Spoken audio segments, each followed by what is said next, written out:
Hey everyone, and welcome to another Autovio Auto Evolution video. In today's video we take a look at the iconic Ferrari and how they have evolved from 1960 to 1970. Ladies and gentlemen, start your engines. 3, 2, 1, let's go. 250 GT Cabriolet Series 2. Upon its debut in 1959 at the Paris Motor Show, the second Series 250 GT Cabriolet offered a variety of subtle changes over the first series models. Ferrari additionally fitted it with the updated outside plug version of the Colombo V12, designated Tipo 128F. Over the course of 3 years of production, just 200 of the Series 2 Cabriolets were produced. Ferrari 250 GT California SWB. Sharing its drivetrain with the legendary 250 GT that won the Tour de France, the California Spider was a car to get excited about. It had the same 140 mph performance and the same competition chassis as the Ferraris lapping the racetracks. Their design was largely based on Pininfarina's 250 GT Cabriolet Series 1, but used an upright rear headlight look. Ferrari 250 GT2 Plus 2 GT/E. The 250 GTE was Ferrari's first four-seater, and the idea was successful enough to evolve into a series of Ferrari 2+2s that used the same engineering as the sports cars. As these were made for Grand Touring, the GTE was marketed as a luxurious car. To accommodate 2 additional seats, Ferrari had to move the engine and auxiliaries 12 inches forward and extend bodywork. Ferrari 250 GT Berlinetta Interim. In 1959, 7 250 GT Interim LWB Berlinettas were made. They utilized the old long wheelbase chassis and had the new Pininfarina bodywork of the upcoming SWB Berlinettas. The bodies are all aluminum. Interim vehicles have an additional rear quarter window, absent from the succeeding Passo Corto Berlinettas. Interim Berlinetta won 1959 Tour de France Automobile. Ferrari 250 GT SWB Berlinetta Lusso. At the 1960 Geneva Motor Show, Ferrari introduced a touring version of their potent SWB race car. Ferrari gave them all odd-numbered chassis numbers which were typically reserved for competition cars. Of the 176 examples built, both steel and aluminum bodies were used in various road, Lusso, and racing trims. Development was handled the same team that later produced the 250 GTO. Ferrari 250 GT Berlinetta Lusso. Regarded as one of the most beautiful Pininfarina designs, the Lusso, or GT/L, sold as a road-going car and directly benefited from the successful line of Ferrari 250 GTs. It was developed from the dual-purpose 250 GT short wheelbase, SWB. When the SWB's time was up, its road-going version was replaced in 1962 with the more curvaceous 250 GT Lusso. Ferrari 250 GTO. The 250 GTO model was the pinnacle of development of the 250 GT series in competition form, whilst still being a road car. It made its public debut at the annual pre-season Ferrari press conference in January 1962, and was the only front-engine model on display, with its monoposto and sports racing counterparts all having a mid-engine configuration. Fitted with the Tipo 168-62 Comp V12 engine. Ferrari 400 Super America 1. The large, fast and luxurious 400 Super America replaced the outgoing 410 model and continued Ferrari's tradition of custom-built supercars. Each was specially built for their first owner and no two were exactly alike. Unlike the Ferrari 410 Super America Series 3, the 400 Super America used a version of the Colombo short block V12. Typically found in the 250 GT, this unit was enlarged to 4 liters and produced 340 horsepower. Ferrari 400 Super America 2. In a 3-year period, Ferrari produced only 6 cabriolets on the Super America Series 1 chassis. Other chassis in the series of 25 cars included the more popular Coupe Aerodinamico body or were built as a one-offs. By September of 1962, Ferrari updated the 400 Super America chassis to have a longer wheelbase of 2,600 mm, and these became known as the Series 2. Ferrari 275 GTB. When the Ferrari 275 GTB first appeared in 1964, it wasn't just his looks that got people talking. This was a Ferrari first. It was the first standard Ferrari road car to come with a 5-speed gearbox and the first not born for racing car to place the gearbox between the rear wheels. More notable still was that the axle was no longer rigid and suspended by leaf spring. The 275 GTB had fully independent double wishbone rear suspension. Ferrari 275 GTS. Built as Ferrari's cabriolet, the 275 GTS replaced the 250 Series 2 Cabriolet in 1964. New to the car was an updated body by Pininfarina and 3.3-liter engine which it shared with the 275 GTB Berlinetta. Producing a capable 260 base horsepower, it could power the luxurious cabriolet to around 150 miles per hour. The chassis was thoroughly revised to include four-wheel independent suspension.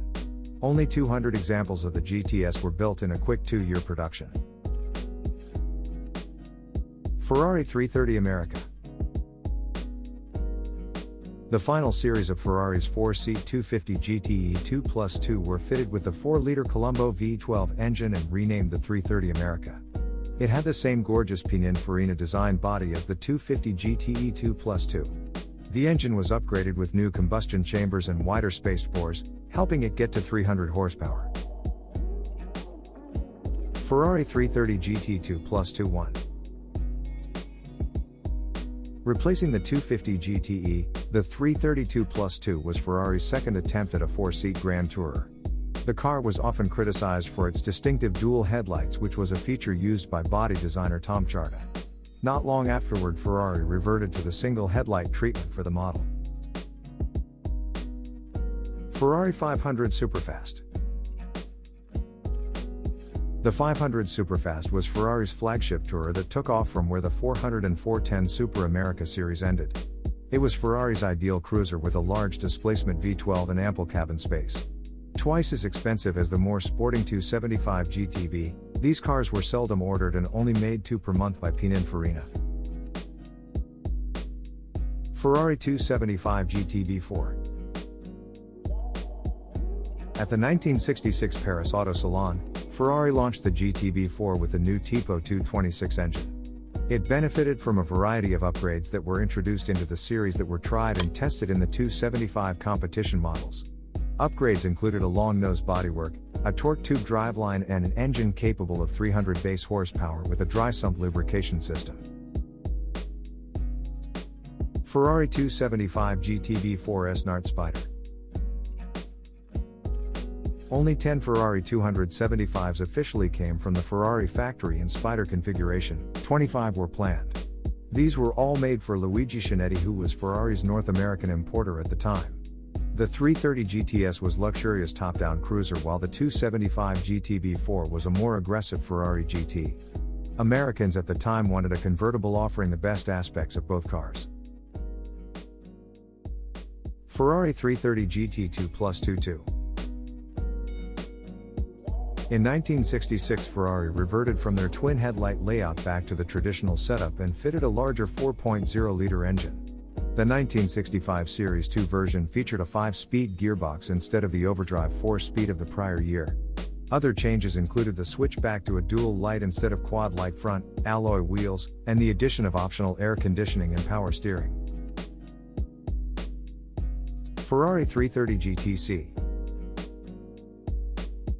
In 1966, Ferrari and Pininfarina released a new coupe at the 1966 Geneva Motor Show on chassis 8329. It was a more luxurious alternative to the 275 GTB4 and took styling cues from the flagship 500 Superfast, which it effectively replaced.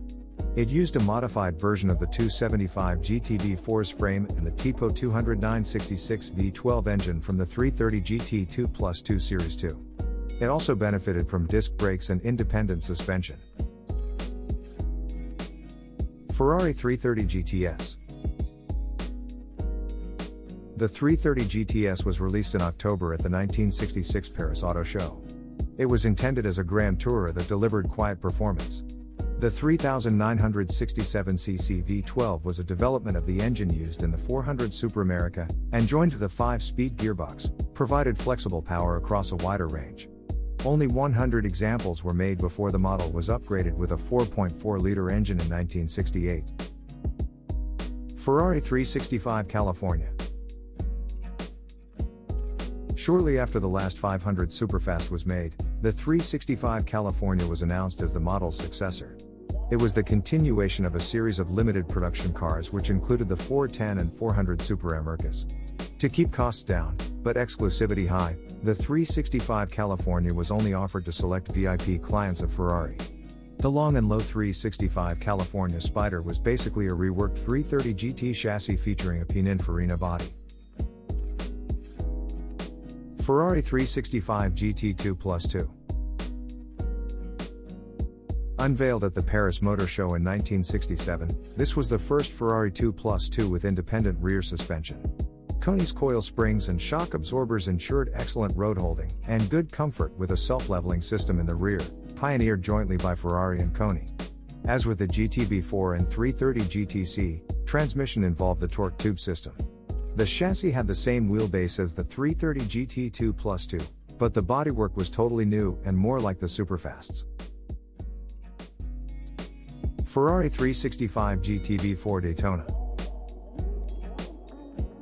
The last classic era, front-engine, V12 Ferrari was the 365 GTB4. The press nicknamed it the Daytona, much to the disdain of Enzo. Its 170 miles per hour top speed became a supercar benchmark. Under the hood was a 4.4-liter V12. This tremendous speed was emphasized in the first ever cannonball run when Brock Yates and Dan Gurney piloted their Daytona during the race. Road and Track called it the best sports car in the world. Ferrari 365 CTC. In 1968, Ferrari updated 330 GTC with a 4.4-liter engine and renamed the model to 365 GTC. The larger engine increased low-end torque and offered 20 additional horsepower. Only 168 of the interim 365 GTCs were produced until the release of the 365 GTB4 Daytona. They are all easily identified from the 330 GTCs by their engine vents at the trailing end of the hood. The fully independent suspension features unequal A-arms, coil springs, and shocks. Ferrari 365 GTS. The strong 330 GTC got better. The 4-liter, 300 horsepower 330 GTS had plenty of power, but Ferrari wasn't satisfied with plenty. Ferrari had recently introduced the 365 GT2 Plus 2 as a successor to the 332 Plus 2. The 365 2 Plus 2 was larger than its predecessor, so it was given a new 4.4-liter, 320 horsepower engine to compensate for the weight. The 365's engine was the same size as the 330 engine, so slipping it in the 330 GTS was relatively easy. Hey, thanks for watching. If you enjoyed this journey through time, please like and subscribe for more auto evolutions coming up.